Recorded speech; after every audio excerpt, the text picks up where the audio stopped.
प्रिय विद्यार्थी मित्र हो, मी प्राध्यापक पांडुरंग सारंग, समाजशास्त्र विभाग प्रमुख, सदाशिवराव मंडलिक महाविद्यालय मुरगुड. BA भाग 1 या वर्गासाठी चालू शैक्षणिक वर्ष 2020-21 या वर्षासाठी BA भाग 1 या वर्गात प्रवेश घेतलेल्या सर्व विद्यार्थ्यांचे सहर्ष स्वागत. BA भाग 1 साठी एकूण 6 पेपर आहेत. एक कंपल्सरी इंग्लिश, दुसरा कंपल्सरी मराठी किंवा हिंदी आणि 4 ऐच्छिक विषय आहेत. या 4 ऐच्छिक विषयापैकी समाजशास्त्र हा एक पेपर आहे. त्याचे अध्यापन मी स्वतः करणार आहे. कोविड-19 अर्थात कोरोनाने सारे जग धास्तावले आहे. जगण्याचे सगळे संदर्भ बदलून गेलेले आहेत. पण थांबता येत नाही, पुढे जायलाच हवं. समाजशास्त्र या पेपरचे अध्ययन करणाऱ्या विद्यार्थ्यांना सेमिस्टर 1 साठी 4 अभ्यास घटक आहेत आणि सेमिस्टर 2 साठी 4 अभ्यास घटक आहेत. त्याच्या नोट्स बुकलेट स्वरूपात मी प्रत्येक विद्यार्थ्याच्या हाती सोपवणार आहे. त्यासोबतच नमुना प्रश्नपत्रिका देखील विद्यार्थ्यांना वेळेत बुकलेटसोबत देणार आहे. आणि बाकी सर्व वेळ अध्ययन, अध्यापन, प्रश्न उत्तरे, शंका समाधान, नोट्स, चर्चा, होम असाइनमेंट्स, सरप्राईज टेस्ट अशा वेगवेगळ्या कारणासाठी आपण उपलब्ध वेळ वापरणार आहोत आणि सर्व अभ्यास घटकांचे अतिशय शांतपणे, अतिशय चांगल्या पद्धतीने, अतिशय समजेल अशा पद्धतीने आम्ही वारंवार ते विद्यार्थ्यांना अध्यापन करण्याचा प्रयत्न करणार आहोत. माझ्या नोट्सवर, मी आपल्याला दिलेल्या नोट्सवर, बुकलेट स्वरूपातील त्या नोट्सवर माझे फोन नंबर असतील, व्हॉट्सअप नंबर असतील. आपण विद्यार्थ्यांना 24 तास प्रश्न, शंका, कुशंका विचारण्यासाठी मी सदैव उपलब्ध असेन. केवळ आपण एक मिस्ड कॉल दिला तर मी स्वतः फोन करून तुमच्या सगळ्या शंका आणि त्या शंकांचं निरसन करीन. इतकंच नाही तर विद्यार्थ्यांना कोणतीही अडचण आली तर आर्थिक असेल, सामाजिक असेल, तांत्रिक असेल, प्रवासातील असेल, आरोग्यासंबंधीची असेल, अशी कोणतीही मानसिक अडचण असेल, शंका असेल तर त्याचं समाधान केलं जाईल आणि ती समस्या विद्यार्थ्याची सोडवण्यासाठी देखील चांगलं सहकार्य राहील. विद्यार्थ्यांचं चांगलं आरोग्य, चांगलं अध्ययन, चांगली मानसिकता यासाठी मी आपल्याला सदैव सहकार्य करीन. सदाशिवराव मंडलिक महाविद्यालयामध्ये गेली 30 वर्षे अध्यापन करत असताना जेवढा विद्यार्थी वर्ग आहे तेवढ्या विद्यार्थी वर्गाला सर्वतोपरी सहाय्य, सर्वतोपरी मदत करत आलेलो आहे. सदाशिवराव मंडलिक महाविद्यालयाच्या विद्यार्थ्यांना याचा अभिमान वाटतो की इथले प्राध्यापक आपल्याला सर्व प्रकारचे सहकार्य करतात. हे सहकार्य अशाच पद्धतीनं चालू राहील. तर मग चला विद्यार्थी मित्र, आपण अभ्यासाकडे थोडंसं वळूया. सेमिस्टर 1 साठी जो पेपर आहे त्या पेपरचं नाव आहे इंट्रोडक्शन टू सोशॉलॉजी, समाजशास्त्राचा परिचय. या 4 अभ्यास घटक आहेत. यातील पहिला घटक आहे समाजशास्त्राचे स्वरूप, नेचर ऑफ सोशॉलॉजी. यामध्ये मीनिंग ऑफ सोशॉलॉजी, थोडक्यात डेफिनेशन्स ऑफ सोशॉलॉजी, समाजशास्त्राचा अर्थ किंवा समाजशास्त्राची व्याख्या, म्हणजे समाजशास्त्र म्हणजे काय हा भाग येईल. त्याच्या पुढे समाजशास्त्राच्या अभ्यास विषयाच्या अनुषंगाने चर्चा होईल आणि मग समाजशास्त्राचे स्वरूप आणि अभ्यास विषय हा घटक येईल. आपण पहिला घटक जो बघणार आहोत तो समाजशास्त्र म्हणजे काय, व्हॉट इज सोशॉलॉजी. विद्यार्थी मित्रो, समाजशास्त्र म्हणजे काय या प्रश्नाचं उत्तर एका वाक्यामध्ये अतिशय सोपं आहे. समाजशास्त्र म्हणजे समाजाचे शास्त्र. बघा किती एका वाक्यामध्ये सुंदर व्याख्या आपल्याला सांगता आली. समाजाचे शास्त्र म्हणजे समाजशास्त्र. Sociology is the science of society. समाजाचे विज्ञान हे समाजशास्त्र. समाजाचा वैज्ञानिक पद्धतीने अभ्यास करणारे शास्त्र म्हणजे समाजशास्त्र. ग्रीक तत्ववेत्ता एरिस्टॉटल यांनी म्हटलेलं आहे की मनुष्य हा समाजशील प्राणी आहे. Man is a social animal. मनुष्य हा समाजाशिवाय जगू शकत नाही.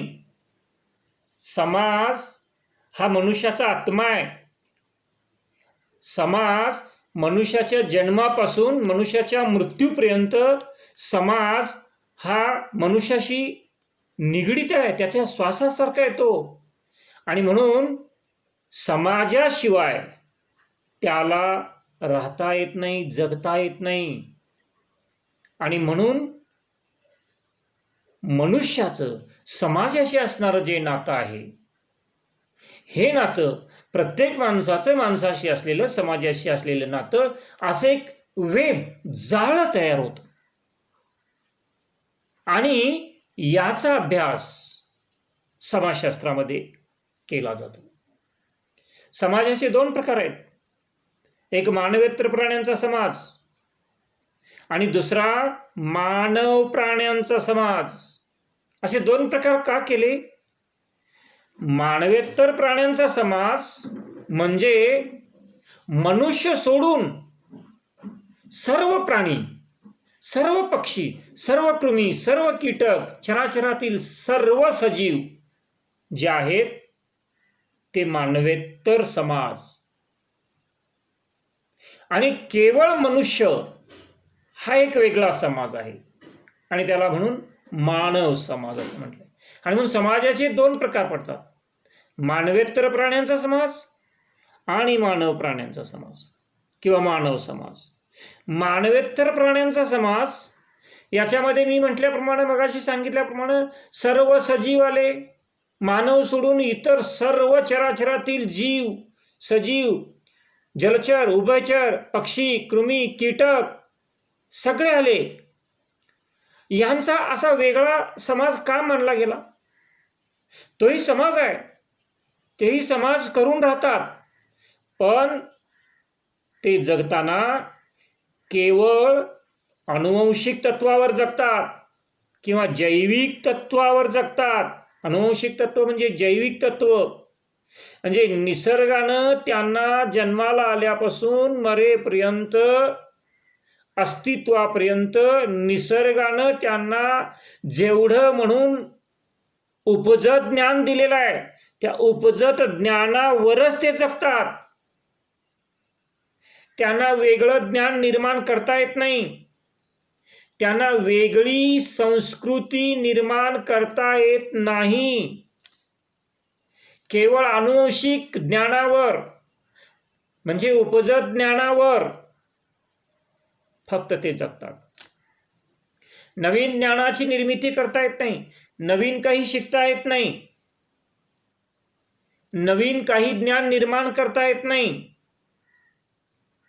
नवीन काही शिकू शकत नाहीत. जे आहे तेच, उपजत बुद्धी तेवढीच, बदल काहीच नाही. अस्तित्वापासून अंतापर्यंत प्राणी, पक्षी, कृमी, कीटक जसे आहेत तसेच. कावळ्याचं घरटं कावळ्याचंच राहील, चिमणीचं घरटं चिमणीचंच राहील. त्यांना काही बदल करता येणार नाही. आदी अंत, सुरुवातीपासून अंतापर्यंत त्यांचं जीवन, त्यांची जगण्याची पद्धती, त्यांची वागण्याची पद्धती, त्यांची वर्तन पद्धती ही जैविक किंवा अनुवंशिकच राहील. त्यांना वेगळं काही ठरवता येत नाही, वेगळं काही करता येत नाही, वेगळं काही जगता येत नाही. आणि म्हणून मानवेतर प्राण्यांचा समाज हा वेगळा समाज मानला गेला. मनुष्य हा मात्र वेगळा समाज आहे. मनुष्य हा समाज करून राहतो. मनुष्य हा समाजशील प्राणी आहे. Man is a social animal. Greek तत्ववेत्ता एरिस्टॉटलनी म्हटलेलं आहे, मनुष्य हा समाजशील प्राणी आहे. Man is a social animal. तो समाजाशिवाय जगू शकत नाही, समाजाशिवाय राहू शकत नाही. मग तो जगतो, तो केवळ समाज जगतो. मनुष्य जगतो तो केवळ समाज जगतो. म्हणजे काय? तर जे समाजानं, यापूर्वीच्या समाजानं जे ठरवलेलं आहे, जे निर्माण केलेलं आहे, जे शिकवलेलं आहे, जे सांगितलेलं आहे, ते त्याला जगावं लागतं, ते त्याला वागावं लागतं, त्या पद्धतीनं वर्तन करावं लागतं. आणि नव्याने नवीन ज्ञान, नवीन संस्कृती सुद्धा निर्माण करता येते. आणि म्हणून तो मनुष्य वेगळा आहे. आणि म्हणून मनुष्याचं जगणं हे सामाजिक सांस्कृतिक आहे. म्हणजे तो समाज निर्माण करतो, समाजातल्या जगण्याच्या वागण्याच्या पद्धती निर्माण करतो आणि त्यानुसार जगतो. समाजानं घातलेल्या नियमनानुसार, समाजानं सांगितलेल्या नियमनानुसार तो जगतो. मागील संस्कृती जगतो, नवी संस्कृती निर्माण करतो. आणि म्हणून मनुष्य प्राण्यांच्या समाजाला सामाजिक सांस्कृतिक समाज असं म्हटलेलं आहे. सामाजिक सांस्कृतिक समाज का? कारण मनुष्य हा संस्कृती निर्माण करतो. ती दोन प्रकारची आहे, एक भौतिक संस्कृती आणि एक अभौतिक किंवा आध्यात्मिक संस्कृती. मटेरियल कल्चर आणि non material culture. Material culture यामध्ये घरे, दारे, भांडी, कुंडी, कपडे, लत्ते, दाग दागिने, वाहने, मनुष्यानं निर्माण केलेल्या सगळ्या वस्तू आल्या त्याच्यामध्ये. अगदी घड्याळ असेल, वाहन असेल, बैलगाडी असेल, विमान असेल, तुमचा मोबाईल असेल, चष्मा असेल, टेबल, खुर्ची, अलंकार, सगळ्या वस्तू मनुष्यानं निर्माण केलेल्या आहेत. आणि त्याची निर्मिती आणि त्याचा उपयोग केवळ मनुष्यच जाणतो. मानवेतर प्राण्याला यातील कोणतीही निर्मिती करता येत नाही आणि त्याचा उपयोगही करता येत नाही. बैलाच्या किंवा गाढवाच्या गळ्यामध्ये घड्याळ बांधलं तर त्याला घड्याळाचा अर्थही कळणार नाही आणि वेळही सांगता येणार नाही. अलंकार घातला तर त्याचा अर्थही कळणार नाही. मनुष्य हा वस्तू निर्माण करतो आणि त्या वस्तूबरोबर असलेलं ज्ञानही निर्माण करतो. आणि म्हणून भौतिक संस्कृती आणि अभौतिक संस्कृतीची निर्मिती मनुष्य करतो आणि ती संस्कृती मनुष्य जगतो. आणि म्हणून मानवेतर प्राण्यांचा समाज हा अनुवंशिक तत्वावर जगणारा समाज आहे, तर मानव प्राण्यांचा समाज हा सामाजिक, सांस्कृतिक किंवा आध्यात्मिक तत्वावर जगणारा समाज आहे. आणि म्हणून मानव समाजाचा अभ्यास हा समाजशास्त्र करतो, समाजशास्त्रामध्ये केला जातो. कारण तो वेगळा समाज आहे. सतत त्याचं जीवन हे बदलत असतं, परिवर्तित होत असतं. आणि म्हणून या मानवाच्या सामाजिक जीवनाचा, बदलणाऱ्या सगळ्या सामाजिक जीवनाचा अभ्यास हा मानव समाजाचा अभ्यास समाजशास्त्रात केला जातो. मानव समाजाचा अभ्यास करत असताना समाजशास्त्र हे शास्त्र उदयाला आलं. कारण समाजशास्त्राच्या व्याख्येमध्येच म्हटलेलं आहे की मनुष्याच्या सामाजिक जीवनाचा अभ्यास करणारे शास्त्र ते समाजशास्त्र, मनुष्याच्या सामाजिक संबंधांचा अभ्यास करणारे शास्त्र ते समाजशास्त्र, मनुष्याच्या सामाजिक जीवनाचा वैज्ञानिक पद्धतीने अभ्यास करणारे शास्त्र ते समाजशास्त्र, मानव समाजाच्या सामाजिक जीवनाचा किंवा सामाजिक संबंधांचा वैज्ञानिक पद्धतीने पद्धतशीरपणे शास्त्रशुद्धपणे अभ्यास करणारे शास्त्र ते समाजशास्त्र. आणि म्हणून मनुष्याचे शास्त्र, मनुष्याचे जीवन हे समाजशास्त्राचा अभ्यास विषय आहे. समाजशास्त्राचे जनक ऑगस्ट कांत यांना मानलं जातं आणि त्यांनी समाजशास्त्राचा जनक ऑगस्ट कांत यांनी सोशियस म्हणजे सहचर आणि लोगॉस म्हणजे शास्त्र ह्या दोन शब्दापासून सोशोलॉजी म्हणजे समाजशास्त्र हा शब्द रूढ केला, प्रचलित केला. आणि त्यामुळे या दोन शब्दापासून सहचर आणि शास्त्र या दोन शब्दापासून समाजशास्त्र, सहचार्यांचे शास्त्र ते समाजशास्त्र असा शब्द रूढ झाला. आणि मग या समाजशास्त्रामध्ये सामाजिक संबंधांचा, माणसाच्या सामाजिक आंतरक्रियांचा अभ्यास केला जातो. समाज हीच समाजशास्त्राची प्रयोगशाळा आहे. वेगळी प्रयोगशाळा असण्याची गरज नाही. समाज हीच समाजशास्त्राची प्रयोगशाळा आहे. आणि म्हणून समाजशास्त्राची व्याख्या करताना ऑगबर्न आणि निमकॉप यांनी म्हटलंय की सामाजिक जीवनाचा शास्त्रीय पद्धतीने केलेला अभ्यास म्हणजे समाजशास्त्र. किंग्सले डेव्हिस यांनी पुढे म्हटलंय की समाजशास्त्र हे समाजाविषयीचे सामान्य विज्ञान आहे. मॉरिस आणि गिन्सबर्ग यांनी सांगितलेलं आहे की मानवाच्या आंतरक्रिया आणि त्याची कारणे व परिणाम यांचा अभ्यास करणारे शास्त्र ते समाजशास्त्र. मेरिल आणि एल्ड्रिज यांनी व्याख्या करताना म्हटलेलं आहे की समाजशास्त्र हा सामाजिक संबंधांचा अभ्यास आहे. तर हॅरी जॉन्सन यांनी आपली व्याख्या करताना म्हटलेलं आहे की समाजशास्त्र हे सामाजिक समूहाविषयीचे विज्ञान आहे. गिलिन आणि गिलिन यांच्या आपल्या व्याख्येमध्ये म्हटलंय मानवाच्या आंतरक्रिया आणि आंतरसंबंधांचा अभ्यास करणारे शास्त्र ते समाजशास्त्र. आणि म्हणून समाजशास्त्राचा अभ्यास हा फार व्यापक आहे. पण समाजशास्त्राचा व्यापक अभ्यास एकत्रितपणे विद्यार्थ्यांना आकलन व्हावा, समाजाला आकलन व्हावा म्हणून 3 घटकामध्ये विभागाला गेलेला आहे.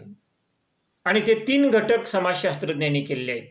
आणि माणसाच्या, समाजाच्या, मानवाच्या सगळ्या समाजशास्त्राच्या अध्ययनाचा व्यापक अशा प्रकारच्या, कारण व्यापक का, कारण जिथं जिथं मनुष्य आहे तिथं हे समाजशास्त्र आलं.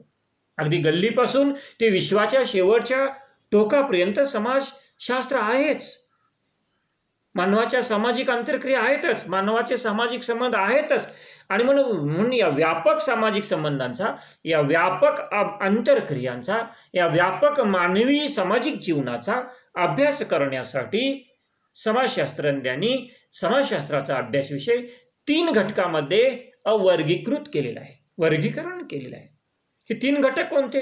पहिला घटक मानवाच्या सामाजिक वर्तनाचा अभ्यास.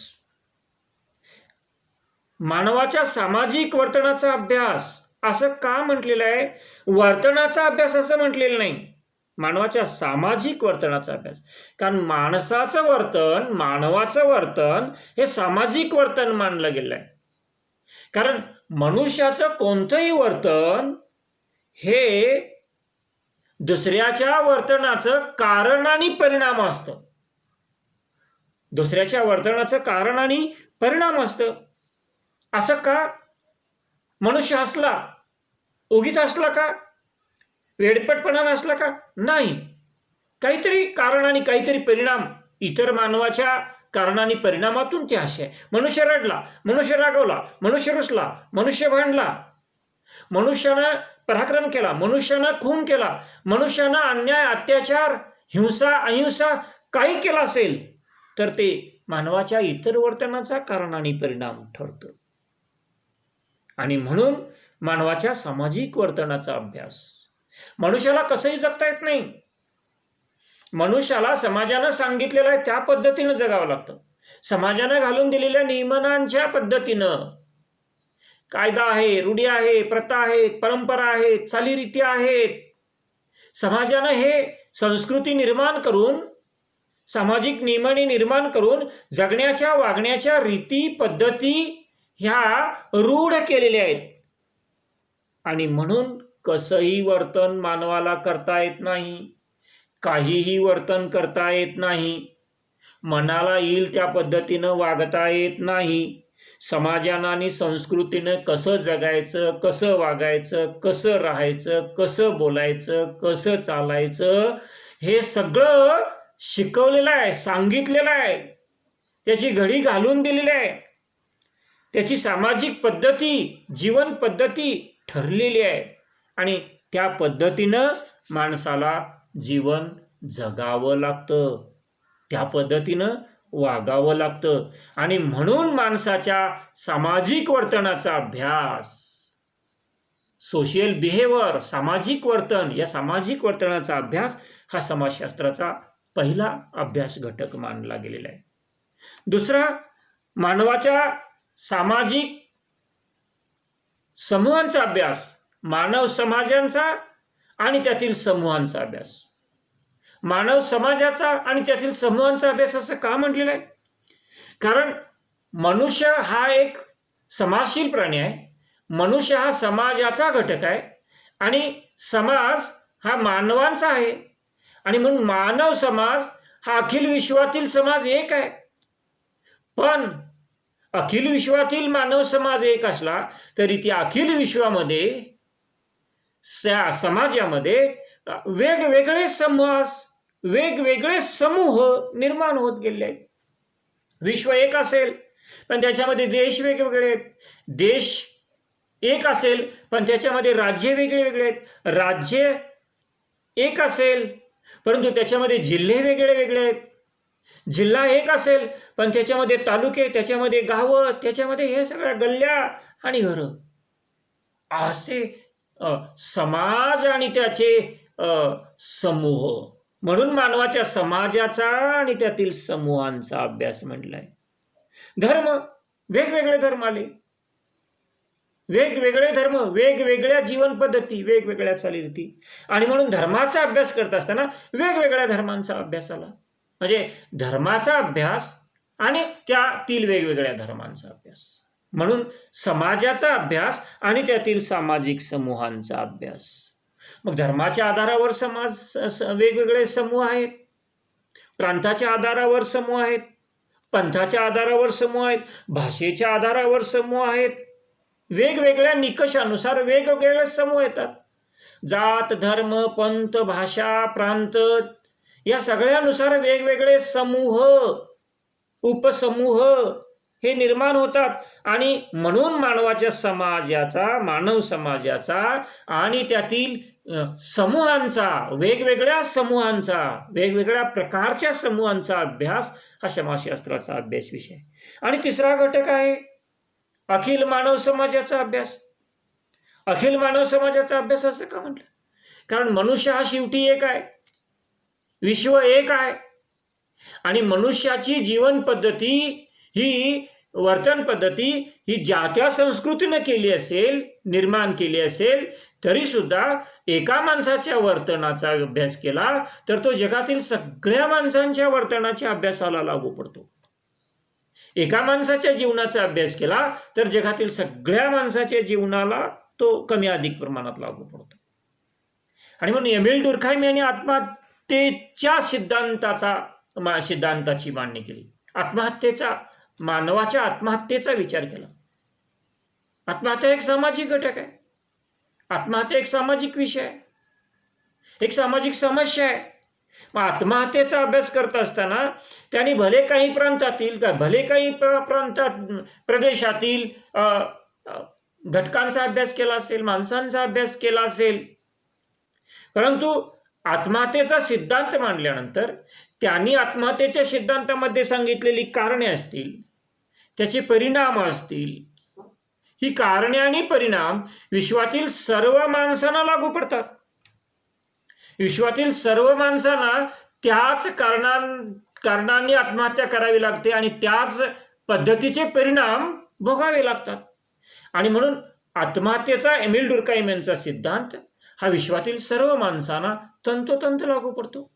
माल्थसने सांगितलेला लोकसंख्येचा सिद्धांत हा विश्वातील प्रत्येक समाजाला लागू पडतो, प्रत्येक देशाला लागू पडतो, प्रत्येक प्रदेशाला लागू पडतो. अर्नॉल्ड टॉयनबी यांनी सांगितलेला संस्कृतीचा अभ्यास असेल, एडवर्ड टायलर यांनी मांडलेला धर्माचा अभ्यास असेल, मॅक्स वेबर यांचे समाजविषयक सिद्धांत असतील, विल्यम वेस्टरमार्क यांचे विवाहविषयक सिद्धांत असतील, ह्या सगळ्याचा अभ्यास हा अखिल मानव समाजाला लागू पडणारा अभ्यास आहे.